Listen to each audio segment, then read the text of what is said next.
Bom, gente, então podemos começar o debate. Então, vou chamar aqui para vir aqui para frente Ana Pessoa e Tata Amaral.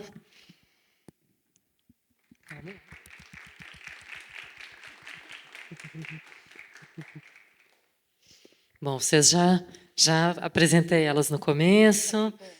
Estamos nós três. E vocês já viram elas também nas telas.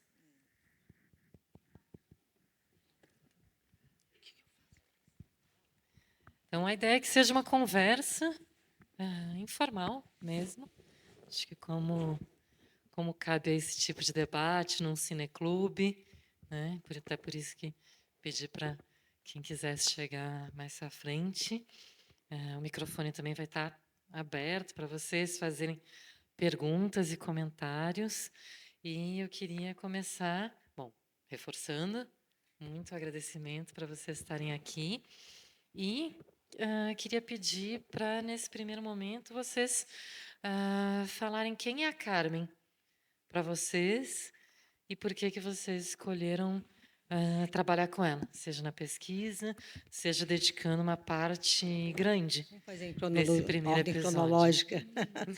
Primeiro, agradecer a vocês o convite, a sessão, a lembrança de, né, comemorar os 70 anos dela, que é um fato, uma efeméride, né, como se chama, que precisava ter sido mais comentada, mais divulgada, pela participação que ela teve, certamente, na constituição das bases do cinema brasileiro, como enfatiza a Tata na apresentação dela, né?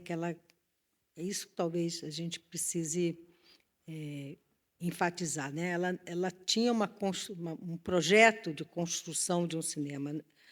Não vamos aqui criar polêmicas sobre trazer as antigas polêmicas para hoje, mas vocês podem comparar os enredos dela com os enredos do Bonequinha de Seda, por exemplo, né?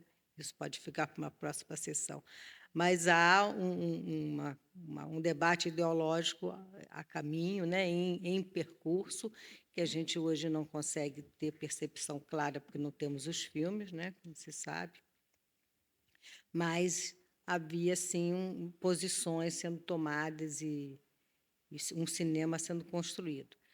Também agradecer a oportunidade de ver os Sete Maravilhas, que eu nunca tinha conseguido ver, depois até tenho curiosidade de saber como é que foi a trajetória da recuperação desse trechinho, que esse trechinho ficou quase mítico, ninguém achava, ninguém sabia onde estava, ficou uma coisa assim.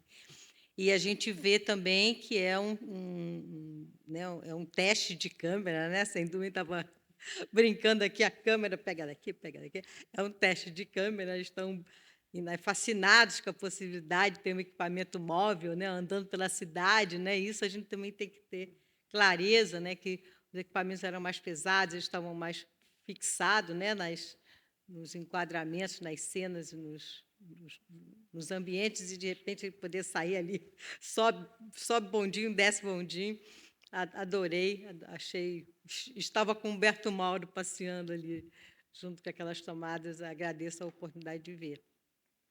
Também estava elogiando a Tata e a gente aqui lamentando a dificuldade de se ter acesso, né, no caso dela, de uma pessoa que faz uma retrospectiva, ter licença, acesso às imagens dos filmes que está se comentando. Então, a gente fica falando um pouco de coisas que as pessoas, a assistência não está vendo, né? Mas é o que temos por enquanto. A gente espera que esse tempo passar e libere, né, os direitos autorais das imagens, que a gente possa ter outros momentos. Convido aqui o Cineclube a gente fazer uma sessão com Argila, que eu acho que é o filme da Carmen mais, assim, dos que sobraram, né? É o mais redondo e a temática feminina. Então, acho que a gente tem, ano que vem, podia marcar o aniversário da Carmen, né? Fazer o aniversário da Carmen passando Argila. Hoje a gente fez o aniversário de morte, ano que vem faz o nascimento com Argila aqui, uma nova fase de divulgação do trabalho dela. Então, é isso aqui à disposição para vocês fazerem perguntas, né? Esse aqui foi o livro que é o resultado da minha dissertação de mestrado, que numa época que realmente a Carmen era ainda pouco conhecida no seu contexto mais articulado, mais biografia, né, de vida e obra. Eu acho que foi realmente um trabalho importante para divulgar a personagem e a obra dela. Mas, mais do que tudo, eu acho que é o trabalho que vocês continuam fazendo, que a Nina está fazendo, que temos uma tese em andamento de doutorado da futura doutora Lívia, que nós torcemos para que ela tenha tempo de concluir, e que a Carmen continue servindo de estímulo, de exemplo para vocês. Bom, boa noite. Em primeiro lugar, obrigada pelo convite, pela recepção tão carinhosa. E, Ana, respondendo à tua pergunta, certamente eu já tinha ouvido falar da Carmen Santos e talvez, eu não sei se no curso do Carlinhos, que eu fiz nos anos 80, sobre história do cinema brasileiro, talvez Jean-Claude, mas eu acho que eu conheci a Carmen através de você e do livro, né? Logo que eu estava assim começando com a Caru, né, escrevendo o projeto, a gente voltou, né, ao livro que eu tinha desde 2001. Você lançou em 2001, né? E em São Paulo, fui no lançamento, tem o livro com dedicatória. Quando a gente voltou a se encontrar, pedi uma nova dedicatória no mesmo livro, atualizada. E acho que, de tantas coisas que a Ana nos trouxe, talvez, sei lá, que mais me estimulou foi o fato dessa produtora ser e atriz ser uma autora, né? Acho que isso mais me impactou, né, no saber no livro da Ana e como que força, né, dessa mulher que escolhia tudo, né? E muitas matérias que a gente pesquisou também, que o livro da Ana trouxe, que a gente pesquisou um pouco para encontrar, né, essas imagens para o filme, falam dela como atriz, como, né, enfim, e não que a atriz seja uma função menor, mas ela certamente é né, uma cineasta em todos os sentidos, e como a Ana acabou de dizer, mais do que uma cineasta no sentido de uma trabalhadora do cinema, ela também foi uma trabalhadora pelo cinema, né? Ela tem depoimentos dela, ela foi chamada para essa primeira reunião do cinema brasileiro, aí de 1931, ela se pronunciou e mais de uma vez, né? Inclusive os textos dela, assim que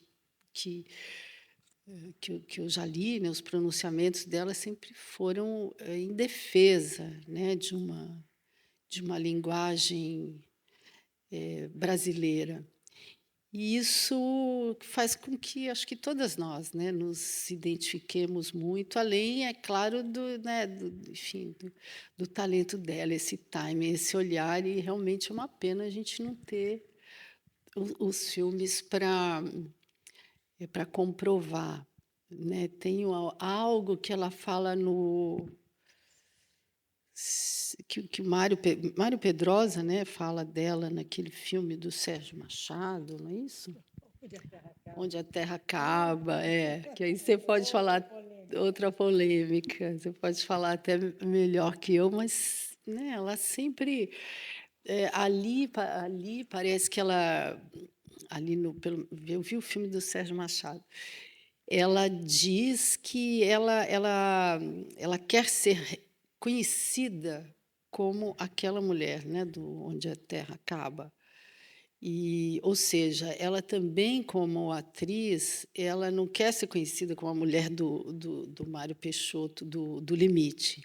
Ela quer ser conhecida como uma mulher que tem alguma autonomia, e acho que ela está falando de uma autonomia afetiva, né? Ou como enfim, alguém que está também preocupada, né, não só com o cinema brasileiro, com uma visão de mundo, mas também com uma representação de mulher. Isso me parece.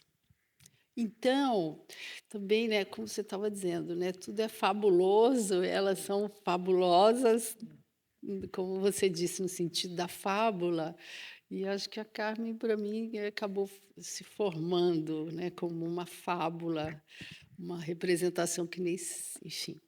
Mas muito se deve, não à fábula, né, mas muito não, totalmente a importância que a Carmen tem na minha vida de cineasta se deve ao livro da Ana, que sem ele não seria possível a gente saber da Carmen Santos, né? Nem para fazer as nossas próprias fábulas. É porque o livro da Ana realmente muda a imagem que se tem da Carmen Santos, né? Além de tornar ela mais conhecida, traz as nuances e as complexidades dessa mulher, né? Que numa história e nesses relatos escritos e contados por homens era essa vaidosa, mandona, né? Patroa. E aí Ana vai trazer uma série de nuances para essa personalidade que talvez possa. Ana pode comentar um pouco para a gente, né? É porque a gente estava pensando isso, né? Uma retrospectiva nesse trabalho que a Nina está fazendo, inclusive de revisão, né, das trajetórias das mulheres ao longo do cinema, né? Fazer cinema sempre foi uma coisa muito exaustiva, muito arriscada, muito complexa. Não há, eu acho que é um empreendimento exige uma força, uma vontade, uma determinação muito grande. Eu acho que todos os empreendimentos artísticos exigem essa determinação, mas o cinema, pela, né, a complexidade da atividade, ele tem uma capacidade, também exige uma capacidade de gestão e de determinação. Então, acho que cada vez que eu penso na trajetória da Carmen, eu penso, meu Deus, se hoje é tão difícil, né, com toda a estrutura social já amparando, legitimando essa atividade, imagina isso no momento que isso não tinha essa legitimidade social. Você fazia isso sem sabendo que você estava sendo estigmatizada, você não estava sendo promovida, reconhecida. A inserção da mulher naquele métier era uma certeza de estigmatização. Ela tem várias situações de estigmatização familiar, né? Ela não consegue, ela só casa com o companheiro depois que os pais do companheiro morrem, quer dizer, há uma estigmatização dentro do corpo técnico, a gente vê nas entrelinhas ou nas declarações dos contemporâneos. Há o passo que ela deu, né, de se expor tanto para ser a mulher do cinema, custou muito caro. Então, isso é o que me comove, digamos, na trajetória. Ela morre, né, é um pouco. Parece uma história da Gilda de Abreu. Ela morre cedo de câncer, né? Ela faz assim, a vida dela acaba sendo também uma coisa, um melodrama, né? Porque ela morre de câncer aos menos de 50 anos, quer dizer, uma vida muito encurtada pelo que ela podia ainda fazer e contribuir e amadurecer e ela mesma se constituir. Então, eu sou muito, assim, a minha aproximação com a Carmen sempre foi no primeiro momento um pouco mais, vamos aqui arrumar essa história dessa senhora que as pessoas aqui ficam falando, mas ninguém sabe direito. Mas na medida que você fui entrando e fui conseguindo ter essa dimensão não só da profissional, mas da mulher, né, da mulher, do ser humano que estava ali sofrendo passando pelas vicissitudes sociais daquele momento, eu fui cada vez mais me solidarizando, né, com ela, né, um processo mesmo de solidariedade e de respeito e de consideração pela trajetória que ela cumpriu e pelo exemplo que ela nos deixou.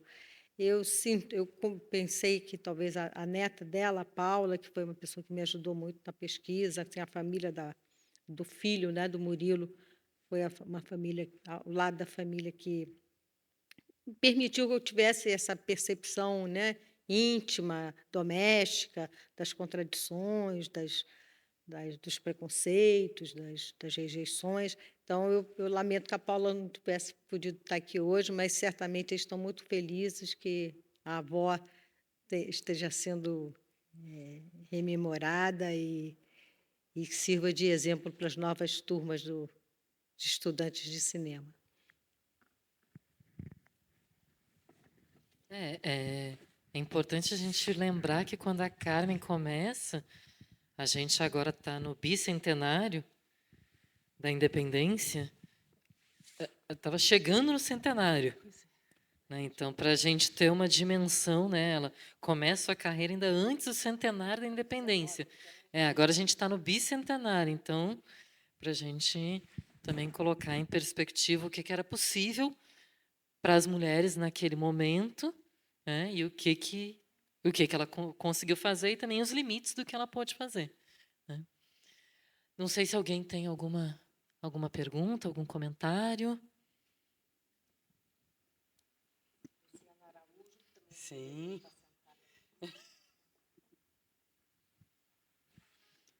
Luciana, cuja presença foi uma grata surpresa para nós. Primeiro, parabenizar a sessão maravilhosa, essa homenagem a Carmen Santos e com essas mulheres incríveis, a Tata e a Ana. E aí eu queria que a Ana falasse um pouquinho mais sobre essa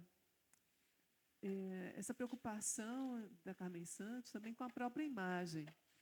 Então, numa época, nos anos 20, que se falava, era muito importante a publicidade dos atores, das atrizes, formar esse estrelismo brasileiro, ela não deixava isso só a cargo dos jornalistas. Ela também tinha, e muito claro nela, esse domínio também sobre a construção da própria imagem midiática. E no teu livro é fantástico também como você analisa as imagens, analisa os figurinos, analisa a maquiagem. Então, eu queria que você falasse um pouquinho sobre isso, que é mais um aspecto super importante dela como profissional, né? Como empresária, como dona da própria carreira. Eu acho que ela tem...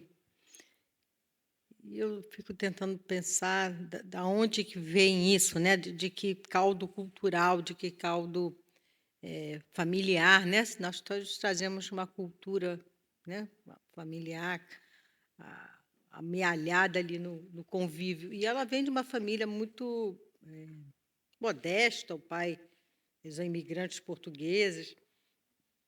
O pai era aqueles homens que trabalhavam puxando carrinho de burro burro sem rabo, sabe o que é? Aquele carrinho de rodinhas que fica... Hoje em dia também ainda puxa papelão, puxa, né? Então, eles eram uma família muito simples. Eu não sei de onde ela veio buscar essa sofisticação. Ela foi ser balconista no Parque Royal, que era uma loja granfina. Pode ser que, neste momento, ela possa ter tido, então, ser introduzida a esses equipamentos, né, de embelezamento, né, porque é uma questão da roupa, da maquiagem, da pose, todos esses elementos que vão criando a imagem feminina naquele momento para uma imagem fotográfica, né? Era uma construção para uma reprodução daquela imagem, que já estava com a fotografia completamente... Não estava doméstica ainda, mas já estava muito divulgada, né? As revistas ilustradas vinham cumprindo esse papel.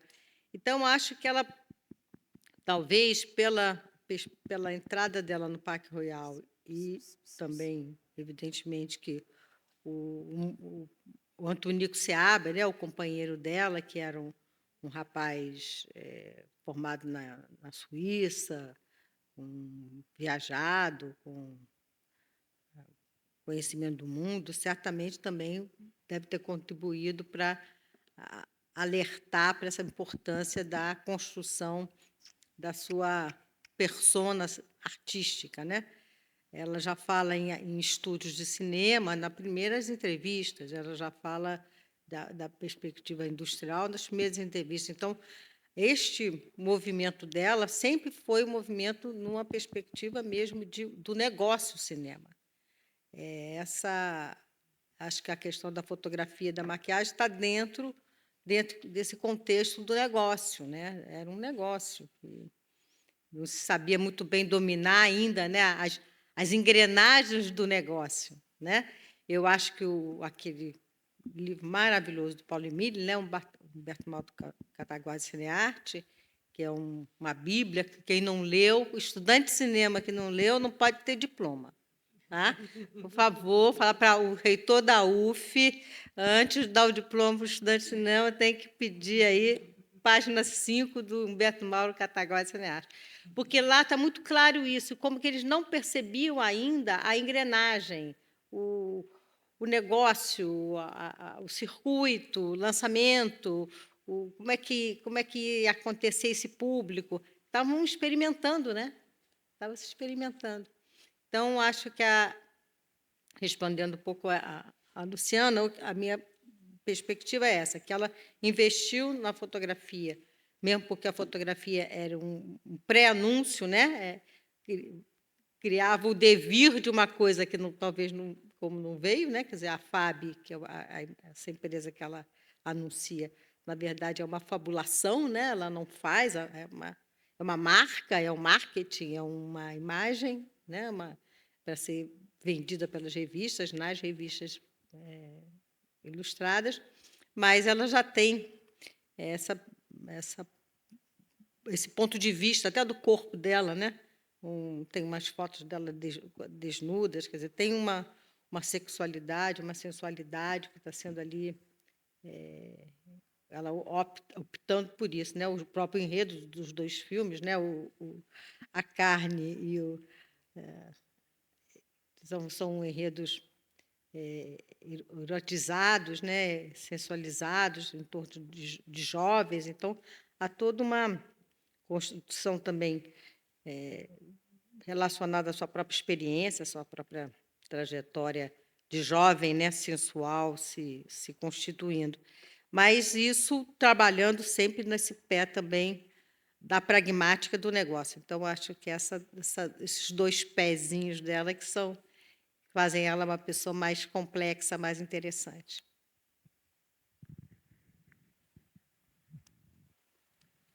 Agora, eu tenho uma pergunta para aproveitar aqui. Você ali, a gente estava conversando e você me falou do Argila, que eu não sei se eu vi, não, que ela puxa, não é, o ator para dizer você para dar um beijo na boca. Isso é uma ousadia, né, na representação de uma personagem feminina. Como que você... Eu até queria depois conversar com outras pessoas que tivessem estudado a questão da representação no cinema americano, assim, ou bem a gente pesquisa as fontes brasileiras, ou bem a gente pesquisa o cinema americano, né? Não dá para as duas coisas. Do Argila, não sei se vocês estão lembrados ou se conhecem, a capa o letreiro, o cartaz do Argila é a cena de um beijo, que o casal vai se aproximando para dar um beijo. Só que é a mão dela que está atrás da cabeça dele. Quer dizer, não é a mão do homem que está puxando a mulher, é ela que está puxando o homem. Então, isso, tem um artiguinho meu na internet sobre esse filme, a partir dessa cena e desse cartaz, né, que é o cartaz que lança o filme. Então, o Argila já é um filme dos anos 30, quer dizer, ela já está madura, já está senhora do estúdio, já está constituída, ela é a atriz principal, ela se chama Luciana, que eu estava comentando aqui, e ela vocês vejam o filme, que vale a pena, vamos passar aqui ano que vem, não vamos não vamos estragar, mas o que é interessante é que ela vai se interessando por um artesão e resolve, então, promover a constituição de um negócio, que seria uma cerâmica. Então, ela está muito contente, porque ela é uma viúva rica, com uma vida assim, entediada, voltada para festas, e que, de repente, agora, então, ela teria um propósito na vida, que seria incentivar a arte, incentivar a criação de um artista ceramista.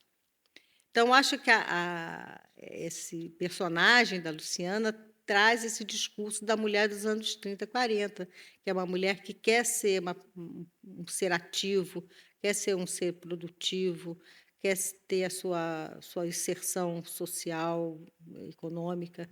Então, ela está falando do percurso das mulheres brasileiras daquele momento. Eu acho esse filme muito paradigmático. Acho que a gente tem que olhar para o filme sob o nosso ponto de vista agora, porque se viu muito filme sobre o ponto de vista do Humberto Mauro, se viu o ponto de vista da ditadura, da Getúlio, mas eu acho que não se viu ainda o ponto de vista a virada da personagem e da perspectiva de uma vida social mais densa, mais consequente, que é, do meu ponto de vista, a mensagem da personagem no filme.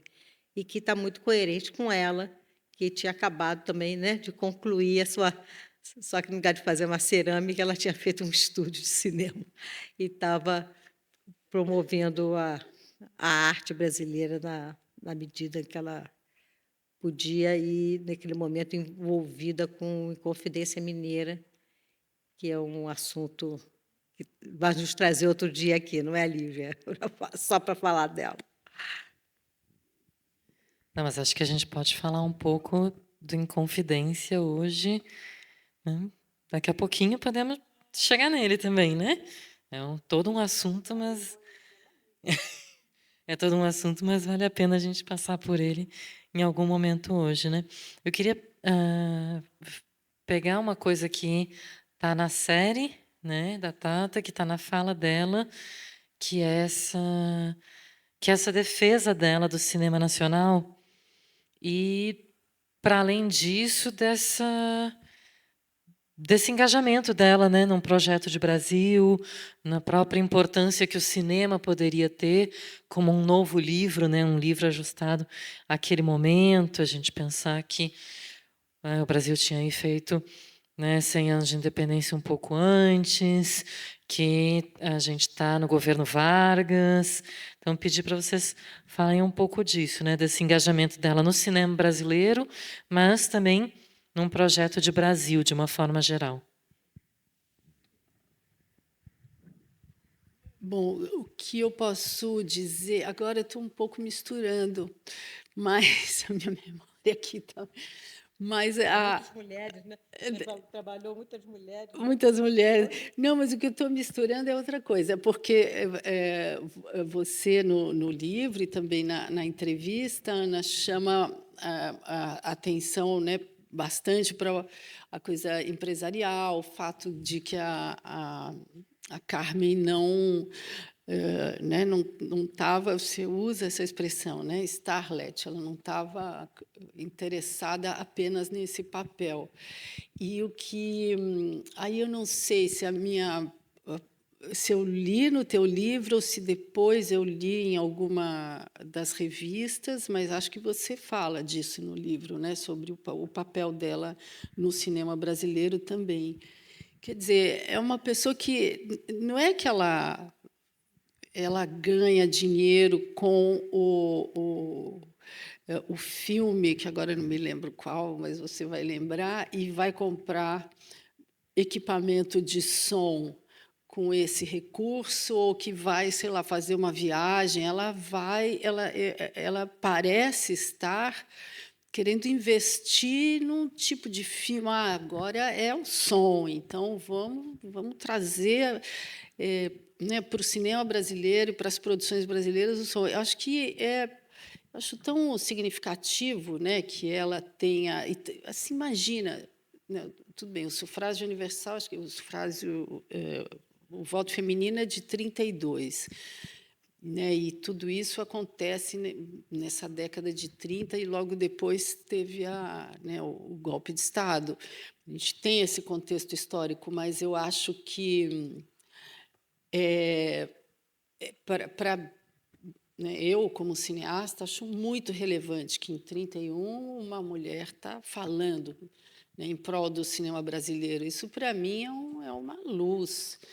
Né? E mais do que isso, assim, quando às vezes eu converso com amigos artistas plásticos ou pessoal de teatro, eu falo, gente, a gente tem uma história de quase 100 anos de militância, né, em prol do cinema brasileiro, de militância, né, não o cinema brasileiro como arte, mas a organização em prol de um cinema brasileiro mesmo, né? A discussão, eu acho que, salvo engano, eles estão discutindo isenção de impostos para equipamento, enfim, tem uma discussão ali nesse congresso que, por mais que hoje pareça para a gente incipiente, mas a gente ainda não tem isenção de impostos.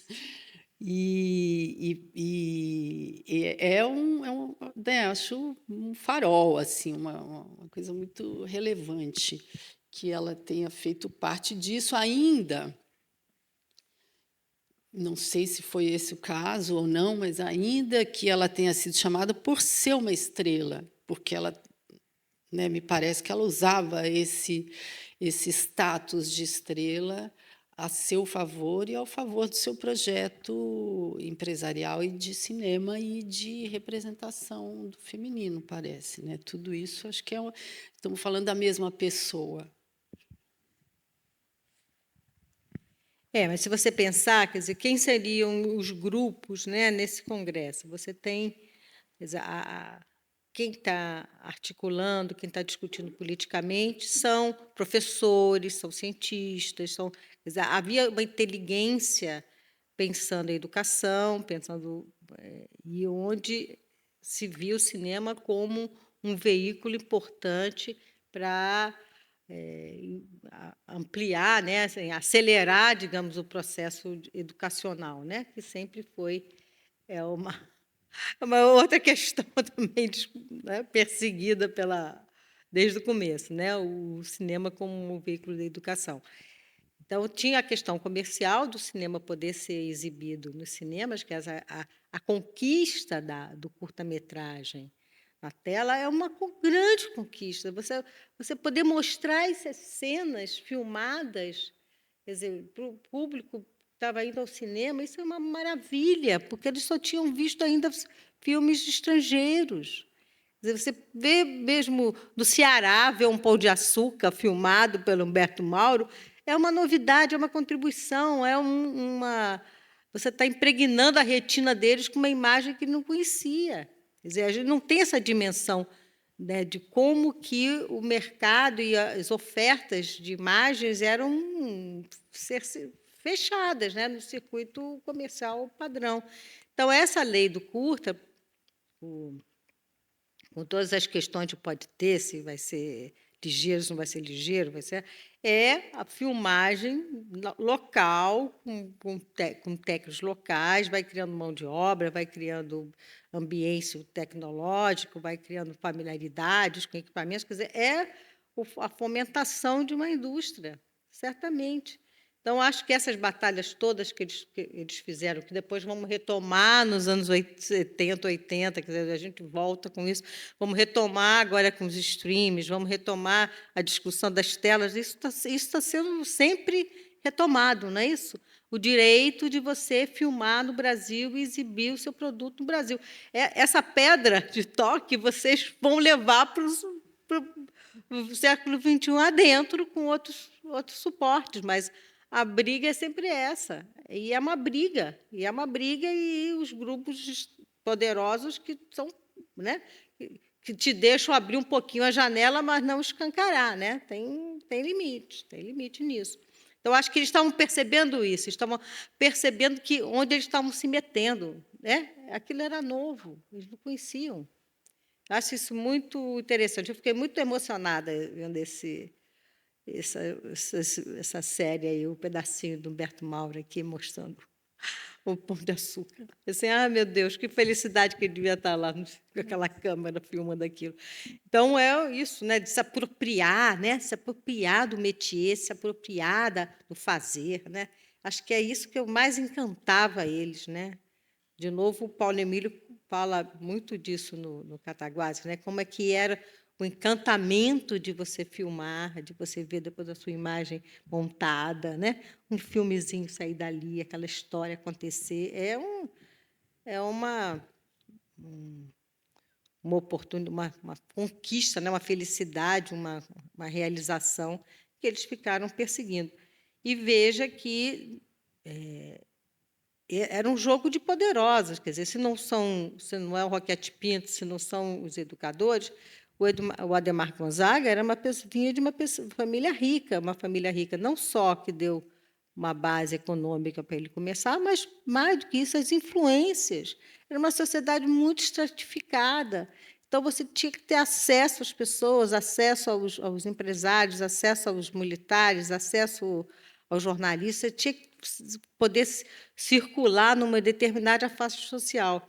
O que acho que fortalece Carmen é menos, talvez, ser Starlet, mas mais a família do Seabra, que, mesmo discriminando, a pessoa sabia que ela tinha o Antonico Seabra por trás. Então, por mais que não fosse aceita na casa do pai, do marido, que ela não fosse aceita pela família do marido, ela tinha uma introdução na sociedade carioca daquele momento. Tanto é que parece que ela... Aí começam as histórias também, que ela conhecia Getúlio, que tinha acesso a Getúlio. Então, esses percursos, né, de você ter acesso às autoridades, e ao Getúlio Vargas, digamos que era o Deus na Terra, né, no momento. Né? Então, de você saber, ser reconhecido, era muito importante. Então, esse grupo de artesãos de cinema que estavam lá junto com elas nas convenções e nos pedidos, certamente tinham ela como uma aliada muito importante, né? Uma aliada politicamente, socialmente, economicamente, ela era uma... E o fato de ser mulher também tinha, né, a distinção, a atenção, né? Ela jogava bem com esse lado, que, aliás, faz parte do jogo feminino em todas as situações. Né? Isso não se despreza esse lado, né, digamos, de fazer um certo charme nas situações necessárias. Né? As fotos que tem todos os homens, só ela de mulher, assim, nos grupos, né? É muito... Isso, certamente, ela sabia disso, né? Ela estava ali, ela escolheu o vestido para ir lá naquela foto, né?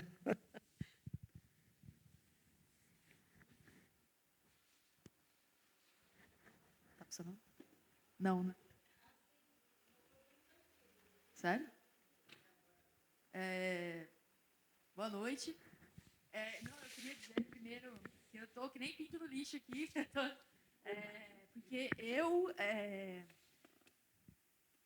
conheci a Carmen, né, fazer uma coisa meio depoimento, conheci a Carmen porque fazia sociais, né, em São Carlos, e comecei a estudar esse livro, né, A Carne do Júlio Ribeiro, e aí acabei descobrindo que, né, e aí, enfim, eu estava estudando justamente a questão da polêmica do livro, né, que é um livro considerado pornográfico mesmo para a época, né, e eu comecei a estudar isso, e aí eu descobri que tinha tido duas adaptações, né, de A Carne para o cinema, e que uma delas tinha sido feita por uma mulher, né. E aí eu falei, gente, que loucura e tal, fui procurar, encontrei o livro da... Aí eu fiz duas coisas, e as coincidências, né? Eu comprei o livro da Ana e fui fazer a disciplina da Luciana, que está aqui, né? E aí comecei com essa coisa da pesquisa e tal, e vim, depois, enfim, aí vim fazer cinema, estou aqui, né? Estudando a Carmen também, sou uma discípula, né? De Carmen, assim. Mas, na verdade, e aí, enfim, aproveitar aqui também em nome do Centro de Artes, né, dizer da satisfação que é receber vocês aqui. E aí, assim, vocês estão falando dessa coisa, né, a gente está discutindo essa coisa da imagem dela, de como ela se coloca como, às vezes, como ela usa, né, acho que o livro da Ana fala muito bem isso, assim, de como ela usa esses recursos da publicidade, né? Essa coisa do Star System para se colocar, né? Para dizer que quando eu também vi o filme do Humberto Mauro pela primeira vez essa semana, né? E a gente foi buscar ele, enfim, a gente não sabia que tinha esses pedaços de filme e tal, e eu também não tinha assistido o filme. E fui buscar e eu assisti aqui sozinha, né? Privilégios, né? Assisti aqui sozinha para ver como é que estava a qualidade da cópia e tal. E aí eu não sei se vocês repararam, eu acho, né? Que é ela, em várias imagens, assim. Se colocando, claro, né? Quando eu vi, eu acho que eu mandei mensagem para Nina e para Radija falando assim: eu já amei, porque logo de cara ela já aparece ali, né? Ela já se coloca ali como. Antes do Hitchcock. Exatamente. Como produtora ali, né? Eu sou a produtora, eu que estou dando essa, né? Que era uma série de projetos que eles tinham antes de construir o estúdio, né? De construir o estúdio e produzir e começar a formar mesmo a Brasil Vita Filme, assim, enquanto estúdio, assim. E aí, não sei se vocês queriam comentar essa coisa da imagem e aí aproveitar também para trazer o como que a Carmen que se colocava em várias funções, né? Aí acho que a Ana pode falar melhor do que tudo aqui, porque entrevistou, né, o Pedro Lima, falando como ela tentava fazer essa função de produção executiva e tentar passar por todas as áreas e tentar fazer algum tipo de controle na época da fotografia, do som, que eu acho muito bacana, assim, né? E aí, assim, até nessa dissertação de mestrado que eu fiz, assim, para mim, ela fazia tudo, ela fazia laboratório, assim, ela, sabe, ela realmente trazia aquilo ali essa coisa da indústria, assim, de todas as etapas, assim, estava ali presente em tudo, assim. Acho que é isso, meio confuso, mas com certeza. Que aí você fala perguntou sobre ela trabalhar em várias funções, né? E aí eu queria que não só a Ana, como você também falasse do trabalho dela com curtas-metragens. Então, não só longa-metragem de ficção, esse formato mais privilegiado, mas o trabalho com curta-metragem, como a gente viu aqui, das Sete Maravilhas, e cinejornal, se a Brasil Vita Filme produzia também. Então, a questão dos vários formatos, eu acho que é interessante esse ponto. Bom, mas acho que tem essa fase, nesse momento da câmera, que a gente está vendo aqui, da felicidade dessa câmera, que é mais leve, que permite que eles façam. O que a gente tem de anotado são uns 4, né? Tem essa primeira leva, depois tem os personagens, né, históricos, não me lembro agora de cabeça, está aqui. Eu não sei se são baseados em personagens ou baseados em estátuas. A minha desconfiança. Depois tem que ver esses nomezinhos aqui, Lívia. Vamos rever esses nomes desses filmes. Porque não tem os complementos que a Fábio, que ela faz logo de começo, nessa época, está aqui listado. Depois até. Porque aqui são os personagens históricos que a gente não tem descrição, a gente não tem nenhuma pista deles, só tem aquelas relações nas listas de curtas, né, de complementos. Na lista dos complementos daqueles anos 30, parará, tem vários filmes da FAB, o que não quer dizer que tenha havido uma ingerência, um acompanhamento direto dela. Isso a gente não tem informação, só tem essa informação seca. E depois, essa participação da FAB nesses filmes vai ficar um pouco caracterizada porque ela tinha os equipamentos. Quer dizer, o equipamento permitia fazer esses filmes rápidos, né, mais ligeiros, para cumprir essa lei do complemento. Então, você vai acompanhando um pouco a presença dela nessas listas. E depois esses equipamentos vão ser emprestados para o INSE.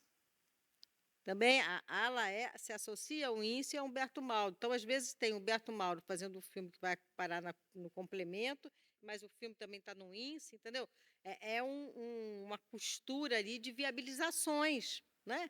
é uma parceria de viabilizações. Você tem equipamento, o instituto não tem o dinheiro, ou não tem aquela lente, não é isso até hoje? Não é?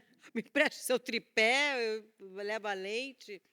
E acho que essa parceria que ela faz, essa cumplicidade que ela vai ter com o Humberto Mauro o tempo todo, até o Roquete Pinto também, e o Roquete Pinto também libera um pouco o Mauro para ir trabalhar com ela. Então, há ali uma aliança e uma parceria que eu acho que aparece, respondo mais objetivamente. O nome da Brasil da Filme fica aparecendo em vários complementos nacionais, mas a gente não tem informação que garanta se ela teria já uma participação direta ou se eram filmes mesmo para mais ligeiros com Humberto Faria, como depois ele foi fazer os complementos lá no INSE.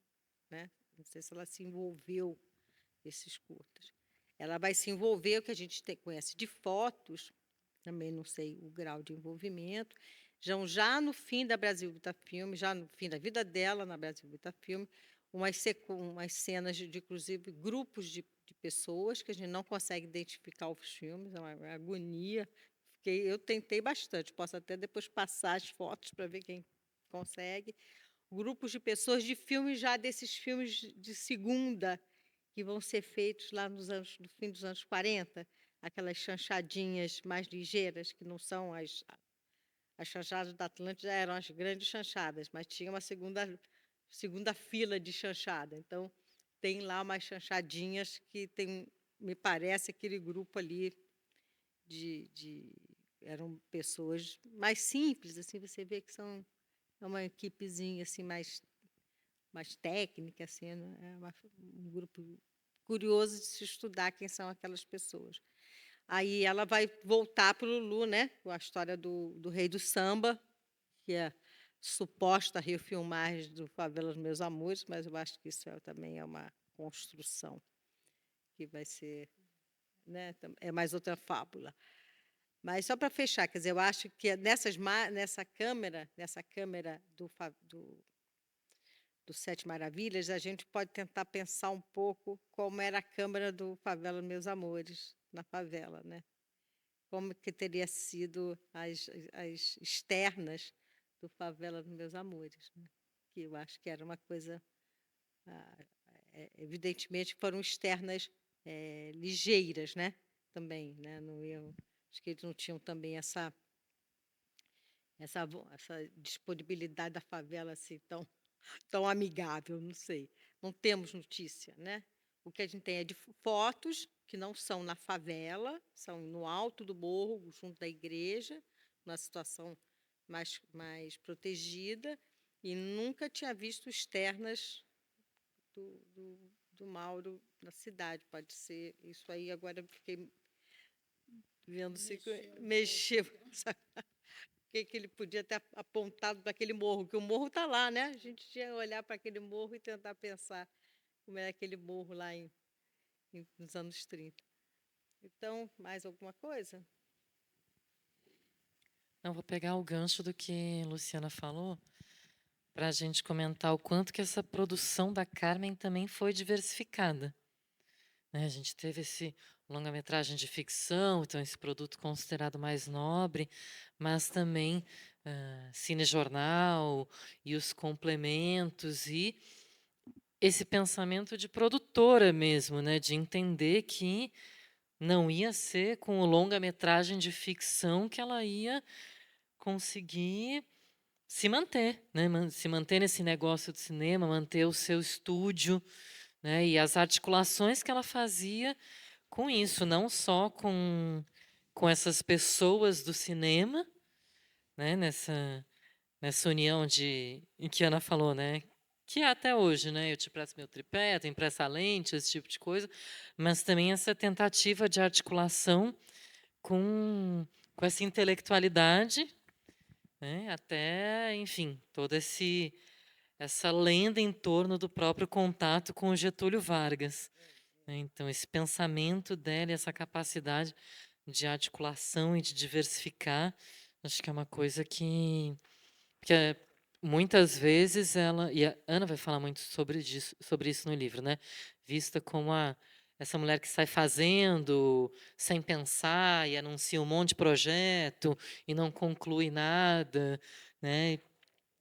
Ajuda a gente a ver que tinha um pensamento ali de produtora e que muitas vezes era melhor anunciar um projeto que não ia ser feito para criar, né? Para que exatamente, para que continuassem falando dela, né?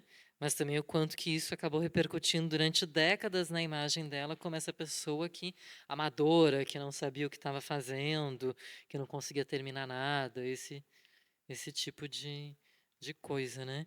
E acho que isso acaba nos levando a pensar sobre inconfidência, né? Então vou pedir para Ana puder falar para a gente um pouquinho aí do Inconfidência.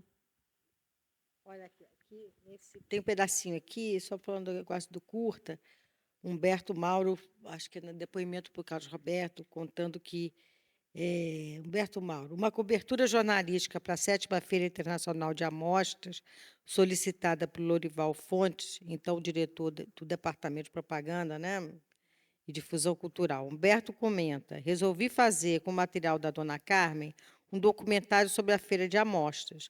O doutor Lorival me mandou fazer o filme. Combinei com a Dona Carmen. Ela ganhava um tanto e eu um tanto.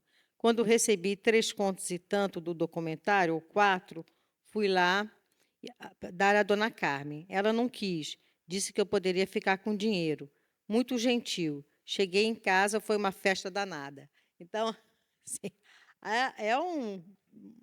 o período, né? O período dos freelancers, né? Do Humberto Mauro,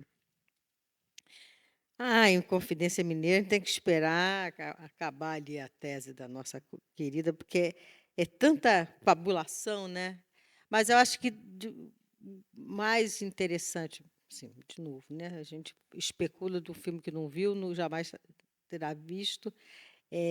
Há um trabalho lindo, né, do Lécio e do Hernani sobre o fotógrafo, que talvez fosse a coisa mais próxima do que a gente teria de uma reconstituição, né, do, do filme, assim, depoimentos, pedacinhos, mas acho que o Edgar Brasil foi um construtor desse filme, sem dúvida nenhuma, né, mas isso tudo são especulações, né? Tem que ter um tempo maior para poder juntar esses pedaços. Mas, sem dúvida, a proposta, né, o arrojo de escolher esse tema, de enfrentar esse tema, dentro mesmo desse período que a gente estava vendo, onde o Tiradentes estava sendo trazido de volta como grande herói nacional pelas forças militares, pela perspectiva nacionalista, pela uma imagem, né, que se desejava construir, né, de um Brasil independente, né, liberto, né, da colônia, quer dizer, essa tônica que está ligada ao Museu da Inconfidência, todo o movimento, né, naquele período de valorização e de resgate do Tiradentes. Então, o Tiradentes estava sendo recuperado pelo status quo, ao mesmo tempo que ele tinha essa trajetória do homem revolucionário, né? Então, ele também atraía, né, as lides de esquerda pelo aspecto revolucionário dele, ora considerado o homem do povo, ainda que não fosse tão povo assim, né, mas considerado o homem do povo, que ele vai liderar não uma inconfidência, mas uma revolução, né? Então, estamos ali com as duas polaridades, Tiradentes atendendo as duas faces dessa moeda, e essas duas faces vão ficar ali trabalhando na carta dela para o Getúlio, tem essa ambiguidade, né? Dependendo de quem é o roteirista, o roteiro vai mais para um lado, o roteiro mais vai para o outro, e o personagem ali no meio. E acaba que ela acho que, de novo, aquela história, quer dizer, independente, não saberemos nunca para que lado que pendeu de fato, mas essa imagem de uma história, de um período histórico brasileiro tão significativo, tão contundente e fracassado, né? Porque é uma inconfidência que os perdedores que são festejados, né? A Dona Maria I continuou lá muito. O Brasil continuou colônia, quer dizer, é um episódio histórico dramático que ela traz para o cinema. Isso não pode ser, sob hipótese nenhuma, minimizado. Não, porque ela foi fazia as fotos como a Bárbara Leodora, glamurosa. Pouco importa. Eu acho que isso não é o fato dela recorrer às mesmas encenações, recursos imagéticos correntes para vender o filme dela, ou se vender, ou vender o personagem glamuroso que ela tinha inserido, não minimiza a importância do gesto da iniciativa de trazer essa história para o cinema, e de trazer, e de fazer, e de acabar o filme. Quer dizer, não foi. Ela fez o filme foi concluído e divulgado e distribuído. Quer dizer, sem dúvida nenhuma, um projeto muito ambicioso e que teve não correspondeu às expectativas, sabe-se lá por quê, mas que é um monumento, um filme no monumento. Acho que ela é muito mal reconhecido dentro da história, né? A gente só ouve falar mal do filme, ninguém viu e só fala mal, né? As notícias que pegam para falar do filme são sempre as críticas, ninguém analisa o filme sob o ponto de vista do seu investimento, da sua ideia, da sua. Então, mais uma vez, assim como falaram mal de Ganga Bruta, não foi isso? A história do cinema brasileiro sempre falou mal de Ganga Bruta, até que chegou o Paulo Emílio um dia e falou: não, olhem o filme direito, o filme é uma maravilha, não sei o quê. Infelizmente, não temos um Paulo Emílio nem um filme para a gente poder fazer isso, porque certamente nós teríamos visto com olhares mais generosos do que aquelas pessoas que estavam recebendo o vento levou, entendeu? No circuito do lado da sua casa. Não vamos, a gente não pode perder essa perspectiva dessa concorrência, não é?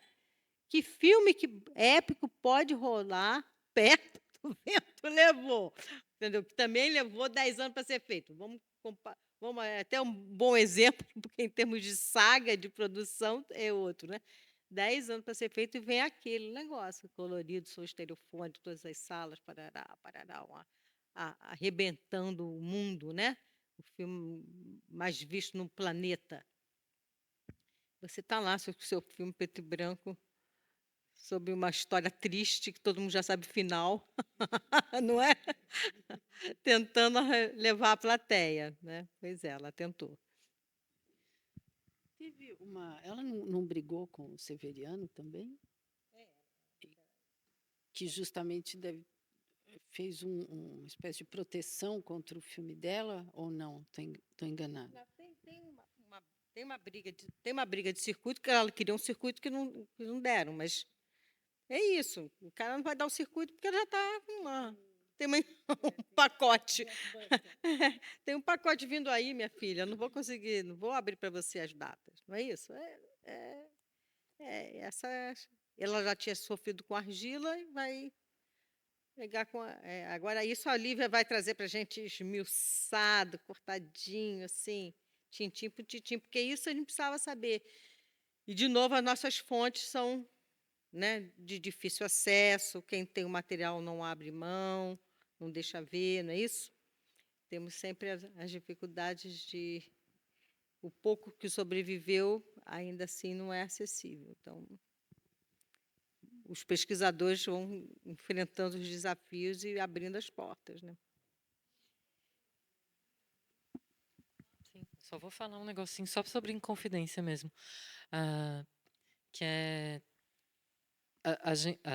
talvez a Carmen tenha sido a primeira que vai levar para o cinema, ou pelo menos para esse cinema de longa-metragem, de ficção, de uma superprodução, esse novo Tiradentes, né? Esse Tiradentes afim a um outro período de uma história do Brasil, e ela também vai escolher dar um destaque para a Bárbara Eleodora, né? Não Não estou sugerindo aqui que por nada, nenhum tipo de visão feminista, porque a gente sabe que não era o caso, mas para atuar, ou por talvez outros motivos que a gente nem saiba quais são, né?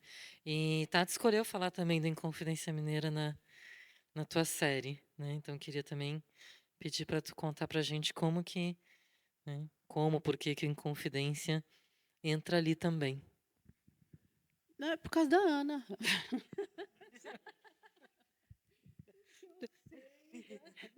Tudo é culpa minha. Mas eu acho que é isso, né, gente? Esse personagem Tiradentes, que é tão forte nas nossas vidas, não é? Assim, não sei de vocês, mas Tiradentes ainda não é. Vocês mais jovens, por favor, até é bom saber um depoimento. Para mim, Tiradentes sempre foi um dos grandes mitos da minha formação, né? Uma referência de herói brasileiro, de momento de constituição do país, não é? Para mim, ele, na minha geração, ele ainda era bem cotado, não sei se ele ainda está, mas sem dúvida era isso. E ele, esse homem, mereceu um filme com estrutura de epopeia, com a tentativa de ser um filme de época, com representação, com uma reprodução fidedigna de cenário, de figurino, de ambientação, quer dizer, ela faz uma coisa pelo menos criteriosa, não sabemos a capacidade que tem de concretizar os estudos, mas são feitos estudos. Então, é um filme cercado de cuidados, cercado de investimentos de conhecimento, de cenografia, de fatos históricos, né? Ela quer fazer um filme, digamos, paradidático, né? Um filme que, que converse com aquela perspectiva didática, né? Que estava se discutindo na época com Roquete Pinto, com os intelectuais do IFAM, quer dizer, uma forma de fazer o povo, né? Uma diversão educativa, né? Assim, eu acho que ela era o mote, né? Do Inconfidência Mineira que ela tentou con concluir. E é isso de ter um personagem feminino, porque também não há narrativa cinematográfica que pudesse não ter uma mulher em cena, também vamos, não é? Independente de ser ela que vai ser a personagem, mas como é que você vai fazer um filme nos anos 40 só com um homem? Só aqueles filmes de submarino que depois começaram a ter, né, os filmes de guerra, não é isso? Que só tinha, filme de guerra que só tinha homem, mas antes disso, todo filme tinha pelo menos um casalzinho, um romancezinho, uma gracinha de pano de fundo. Então, acho que essa personagem tinha que entrar até dramaticamente com pertinência, né? E ela não foi uma escrava, né? Podia hoje em dia até alguém reclamar que devia ter sido uma escrava. Não, não foi uma escrava. Foi uma mulher da elite mesmo que apresentava os vestidos bonitos que o filme também queria apresentar. A Paula não está aqui porque uma das coisas que eles, o Antonico Seabra reclamava que eles tinham uma casa aqui, né? A Carmen Santos tinha uma casa numa enseadazinha aqui que liga Icaraí com São Francisco, não tem uma baíazinha? O Sacro de São Francisco, não sei como é que chama. Tem você vendo pela praia, quando acaba Icaraí, tem uma prainha assim, depois continua. Naquela prainha assim, ela tinha uma casa. Eles tinham uma casa, porque eles velejavam, tinham iates, então ali é um lugar, né, de velejadores e tudo. E lá parece que foi levado o resto do cenário do Confidência. Então que ele ficava reclamando, fico pisando nesses espadachins aqui que me custaram uma fortuna. Não sei, que ele ficava reclamando que ele tinha usado a casa de praia para guardar o figurino e o cenário. Isso custou uma fortuna, esse negócio. Porque é isso, né? Ela fez a roupa dos soldados, a roupa ela constituiu esse figurino baseado lá no Washington Rodrigues, então havia um cumprimento histórico. Eu acho que a gente vai, estou com muita fé que a Lívia nos traga aqui novas leituras. Acho que Confidência merece vários esforços. Não, é muito duro. Não dá para um só, não. Tem que ser muita gente trabalhando. Fica, né? Ficam todos convidados em estudar o Confidência Mineira, porque tem muita coisa para saber ainda, muito aspecto para pegar. E eu acho, sem dúvida, que é um filme que a gente precisa retomar como nosso patrimônio. Quer dizer, eu acho que é uma questão mesmo nossa de não deixar, não desperdiçar essa experiência cultural brasileira que foi esse filme. Eu acho que esse filme não é devidamente avaliado como experiência, né? Eu queria só acrescentar uma coisa também, né? A escolha, é claro que é por causa da Ana, mas também porque é o filme que ela assina a direção, né? Que ela escolhe assinar a direção depois de tantos outros onde fica claro, né? O papel autoral dela como produtora, né? E você fala principalmente que nesse filme ela menos posicionou a câmera, né? Eventualmente, mas enfim, ela assina, né? Mas eu acho que porque ela estava lá na frente. Ela estava na frente o tempo todo, né? Acho que ela ficou do início, né, da ideia ao lançamento o tempo todo e sozinha, digamos, ela não teve o companheiro o tempo todo, né? Humberto Mauro ela tinha que dividir, né, a autoria e ele era mais, né, mais prestigiado, mais reconhecido, então ele não quis esse, né, porque ele não queria também se envolver nessa saga. E o Edgar Brasil não que seria talvez quem tenha sido o diretor técnico, digamos assim, não queria também ter essa. Assumiu o B.O. É. Me deixa quieto aqui. Me deixa quieto cuidando aqui das câmeras. Mas eu tenho muitas. Assim, a gente pensar que tendo o Edgar Brasil filmando, não podia ser bom. Assim, não podia ter umas sequências boas, não podiam ser sequências bem filmadas, podiam ser muito teatralizadas, podiam talvez não ter uma fluência, né, narrativa, mas deve ter um material, devia ter um material ali que hoje em dia nós teríamos visto com interesse, né?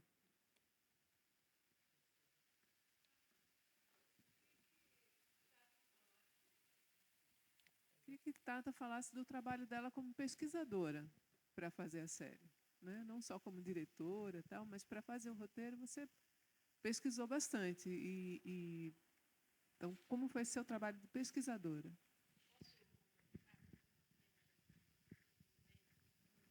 Complementar a pergunta da Tata também. E aí, se a Tata vê, né, porque esse é o primeiro episódio de muitos, acho que 13, né? 13. E se você também vê alguma relação assim desse jeito que a Carmen lidava com a imagem e outras diretoras, esse modo se você vê alguma coisa, alguma relação, e aí já que a gente está nesse papo da heroína também, se você consegue perceber alguém interessado em alguma, sei lá, por exemplo, uma Carlota Joaquina, por exemplo, alguma coisa, uma relação histórica, assim, de trazer personagens mulheres para seus, né, diretoras mulheres trazendo personagens mulheres para os seus filmes. Veja, olha, eu pesquisei sozinha, e com a ajuda da Caru e do. É sempre assim, né? Quando você está escrevendo um projeto, você não tem como pagar as pessoas, então a Caru e eu ali dentro do que a gente pôde, e a gente escreveu o tema, né, dos 13 episódios. E aí depois, quando a gente conseguiu o contrato, o recurso do fundo, aí que a gente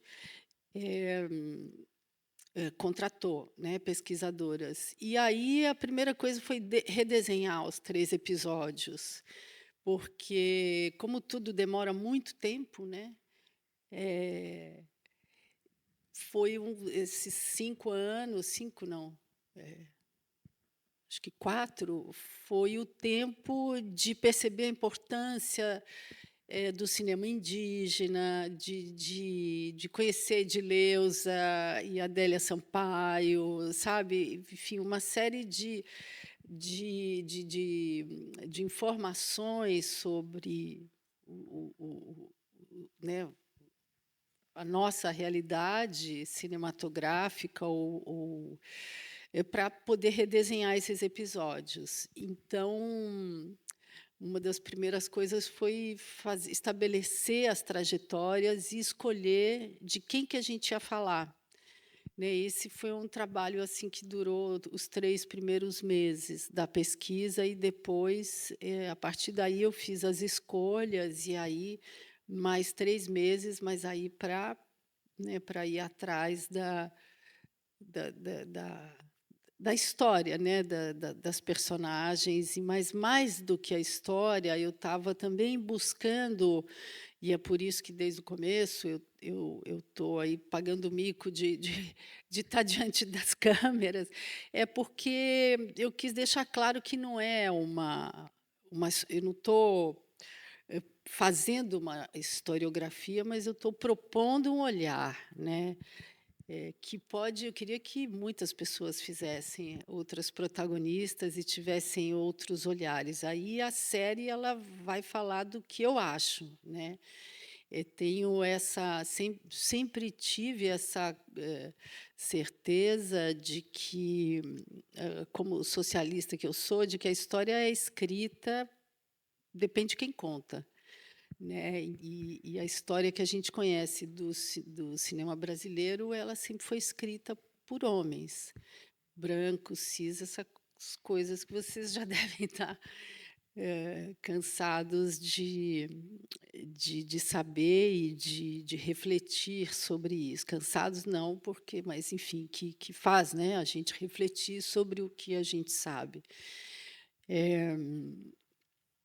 E em relação à preocupação então, enfim, não sei se isso responde um pouco, né. Aí foi um tal de você lê isso, eu leio aquilo, e, principalmente depois, na hora de formular os textos, que fui eu que escrevi, né, os textos finais, teve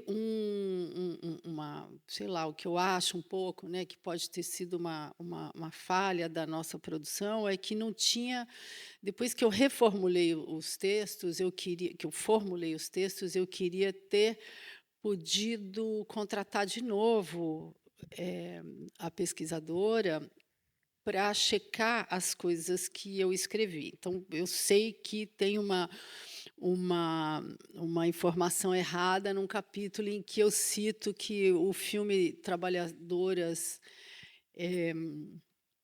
Meta Trabalhadoras Metalúrgicas, da Olga Futema, não é o primeiro filme sobre trabalhadores da história recente dos anos 70. Né?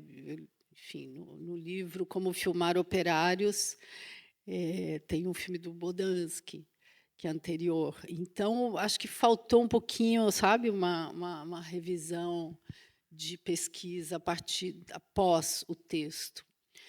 Em relação à representação, Lívia, eu acho que assim, eu acho muito significativo que a Ana Maria Magalhães tenha feito um filme sobre mulheres cineastas, como chama o filme dela?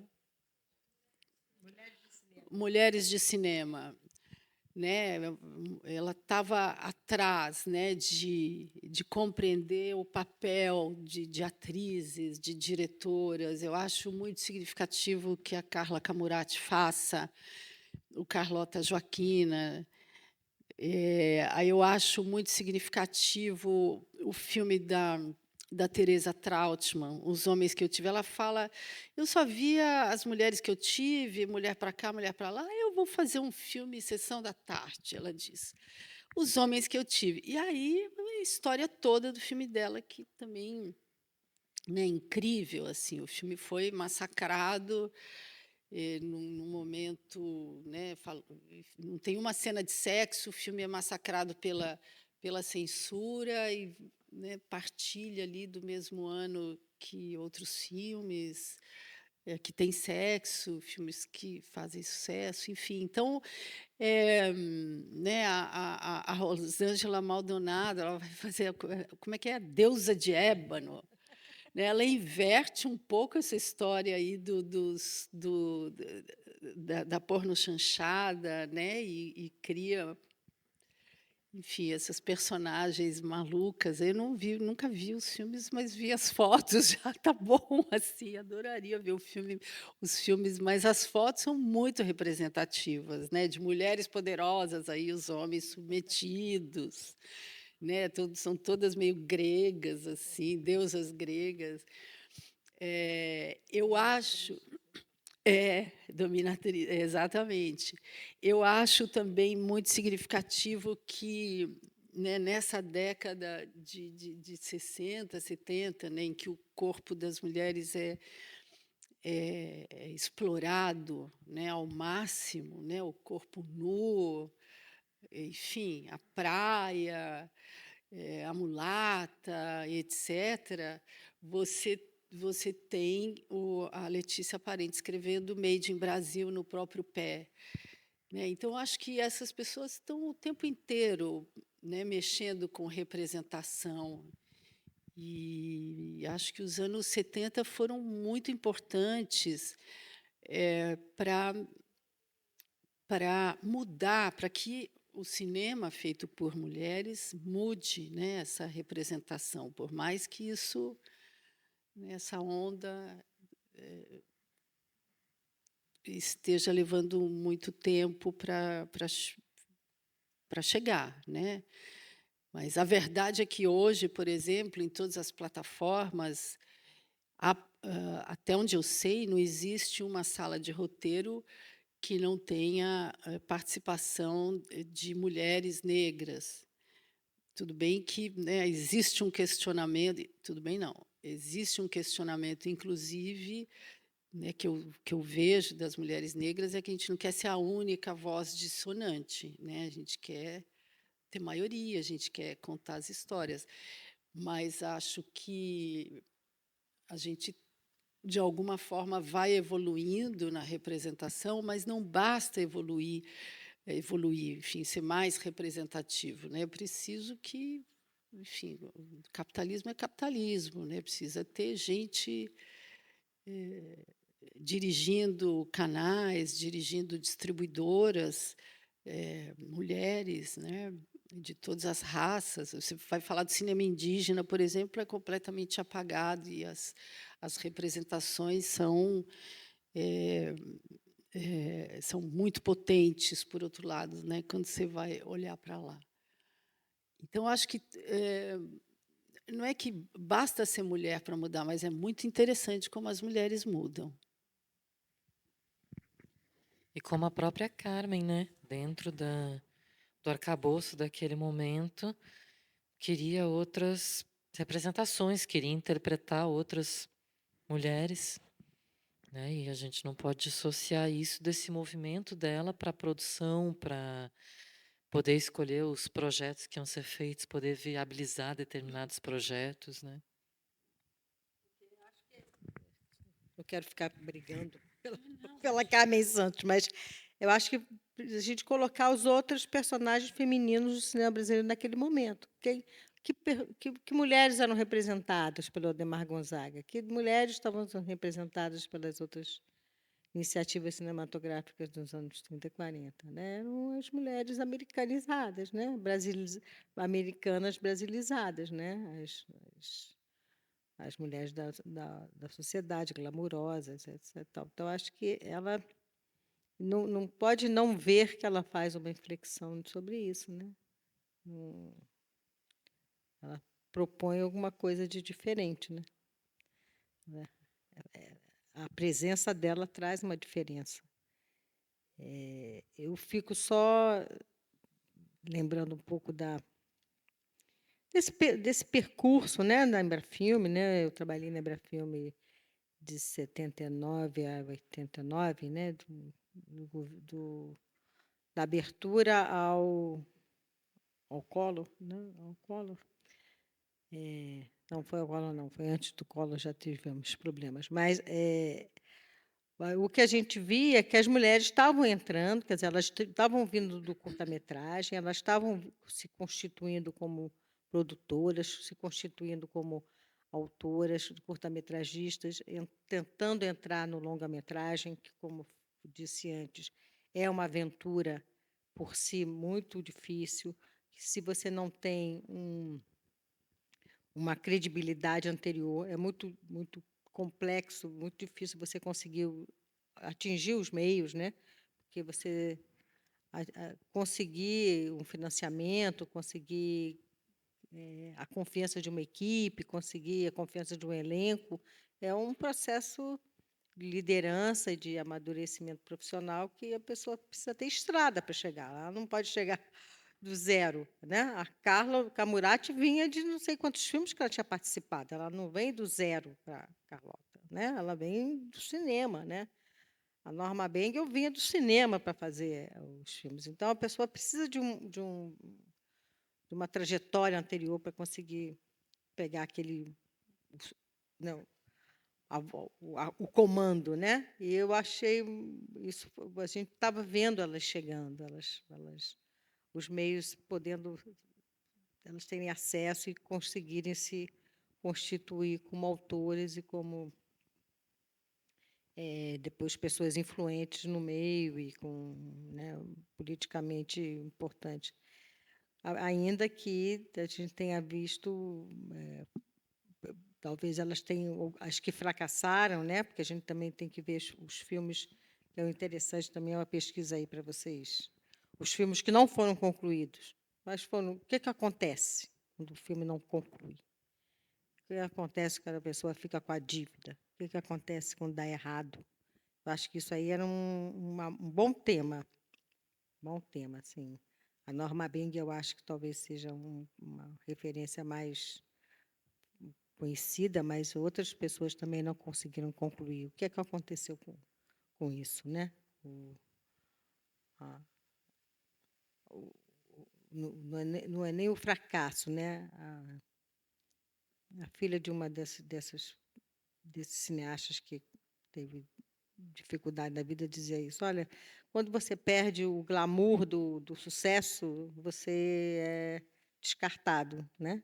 E nem o seu fracasso, de repente, é comentado mais, né? Some. Então, acho que talvez fosse uma boa... A gente seria uma boa percepção do conjunto do que é esse cinema brasileiro, a gente vê. A Silvia Orochi fez os filmes o livro, né? Os filmes que eu não filmei, né? Os filmes. Como é que é o nome do livro dela, que é lindinho? Os filmes que não filmei. Talvez alguém precisasse fazer os filmes que não concluí. Isso ia ser uma história bem interessante.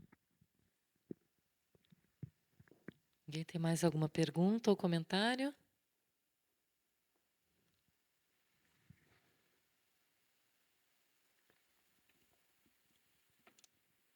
Oi, boa noite. Tá funcionando? Tá. Queria parabenizar as duas pelo trabalho de vocês e por todas as falas que vocês tiveram hoje. Foi muito enriquecedor. E eu queria perguntar... Oi? Foi? Agora eu tô ouvindo. Eu queria perguntar sobre como foi a produção da série, as protagonistas, como é que foi todo o processo, e também queria saber como os outros episódios da série se vinculam com esse episódio que a gente assistiu, porque eu não consegui pesquisar muito sobre a série antes de vir e tudo mais, aí eu fiquei curiosa. É isso também. Onde a gente pode assistir é sempre bom saber. A produção, em que sentido? No financiamento ou a produção mesmo? Tudo. Tudo. Sempre bom. Olha, a produção foi essa coisa, né, que de 4, 5 anos, né, para viabilizar alguma coisa.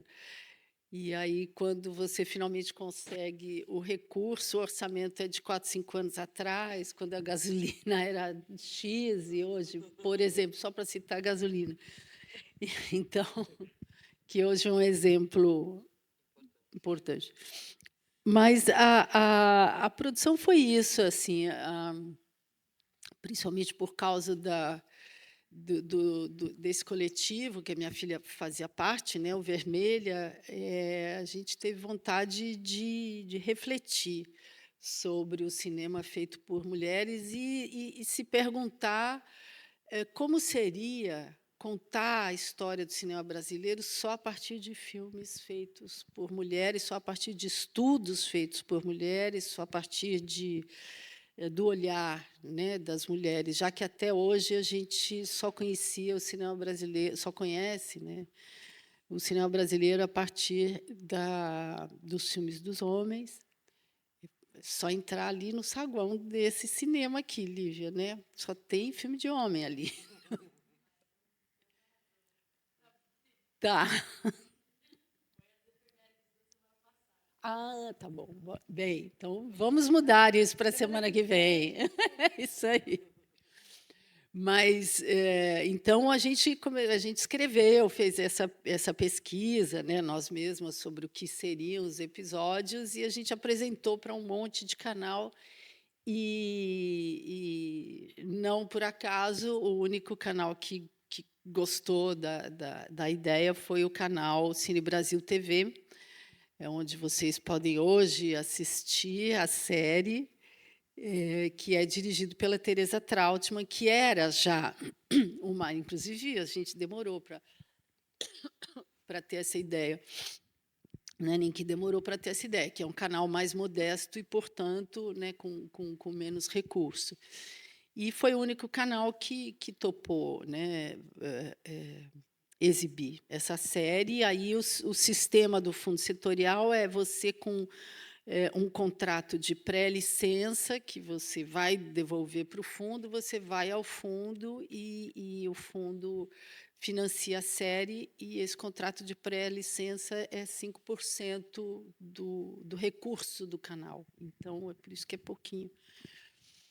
E aí, enfim, né, 4, 5 anos depois, quando a gente finalmente recebeu o recurso, a gente foi produzir, aí Caru já estava preparando o filme dela e pôde participar muito pouco, e aí foi a pesquisa e tudo, e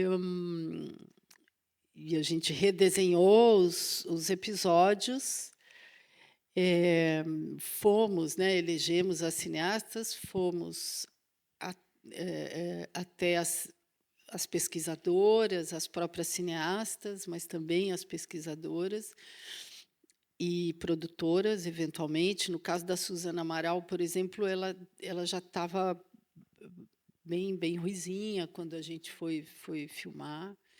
E aí, enfim, na verdade, também tudo que eu iria perguntar, acho que ela já tinha dito em outras entrevistas, e foi muito legal ter falado com a Assunção Hernandes, que foi a produtora dela. E aí a batalha pelo material, né? Porque assim muitas, inclusive, cineastas não têm a relevância que mereciam na série por falta absoluta de acesso material, e 2 cineastas que se recusaram enfim, teve uma que a herdeira queria R$ 40.000 para um trecho do filme. Enfim, tem umas loucuras, né? E, enfim, então tem algumas pessoas que estão muito pouco citadas por essas razões. E o material também, né? O material iconográfico que a gente acabou usando, principalmente no caso, né, dos primeiros anos, a gente acabou usando muito material de jornal, etc., por falta de acesso ou liberação, né, das obras, mas também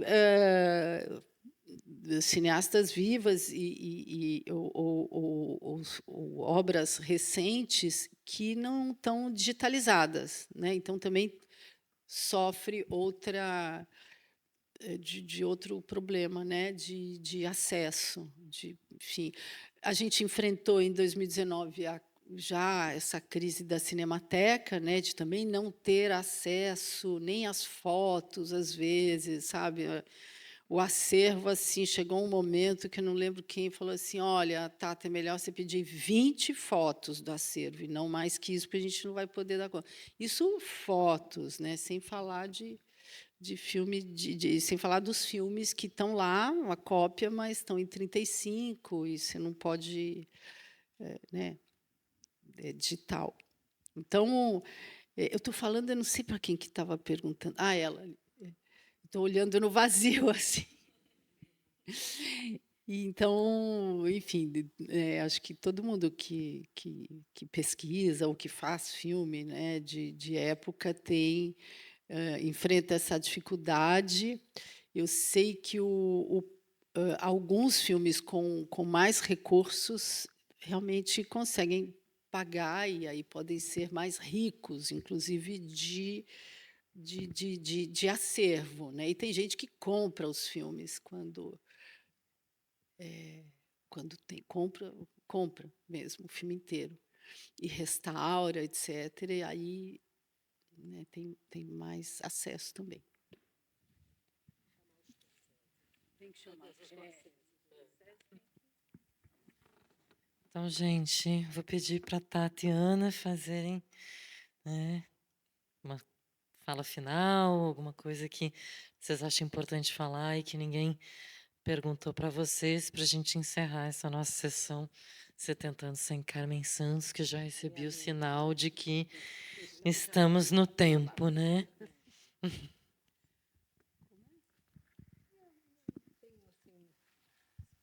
Eu acho que é isso. Fiquei só querendo saber depois, um dia desses vocês me mandam, as jovens que assistiram aqui, depois as impressões sobre a Carmen Santos, que eu não sei se vocês conheciam, se vocês vão ter depois interesse. Fora a Lívia, né, que é a minha pseudo, eu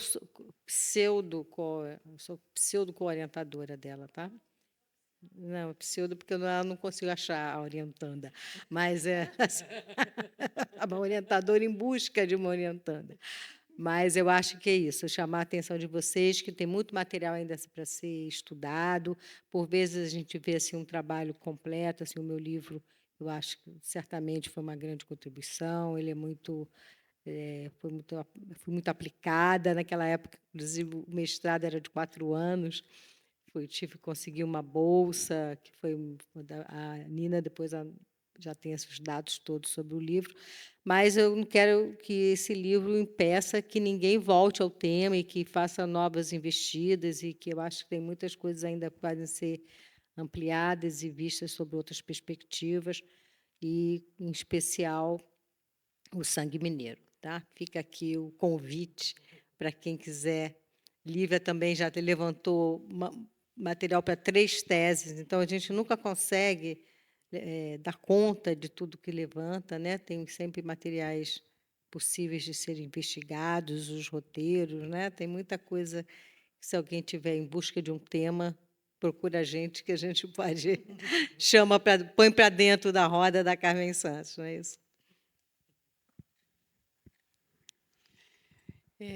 Bom, quero agradecer a vocês pelo convite, a Ana também, e a presença de vocês todas, e principalmente dizer que não é à toa que quando uma mulher se coloca em movimento, essa é uma frase da Angela Davis, não? Quando uma mulher preta se coloca em movimento, mas eu quero ampliar um pouquinho. Quando uma mulher se coloca em movimento, muita coisa vem, né? E acho que as cineastas, as produtoras, as roteiristas, as pesquisadoras têm muitas histórias para levantar, e acho que a própria Carmen, né, como vocês estão, como a Ana está recolocando, frisando, né, Nina, Lívia e Luciana, e enfim, acho que sempre tem um assunto, né, mais, cada vez mais relevante, né, cada vez mais, que pode ser aprofundado ou desmembrado, sobre a Carmen. Acho que ela também, né, a figura dela nos lança esse desafio, né, de desvendar, mulheres como ela, né, trabalhadoras, né, como ela. Então, entrem nessa jornada, né. Sejam bem-vindas. Os rapazes também, né, e também não que as mulheres não possam pesquisar outras né, homens e ou enfim, outras.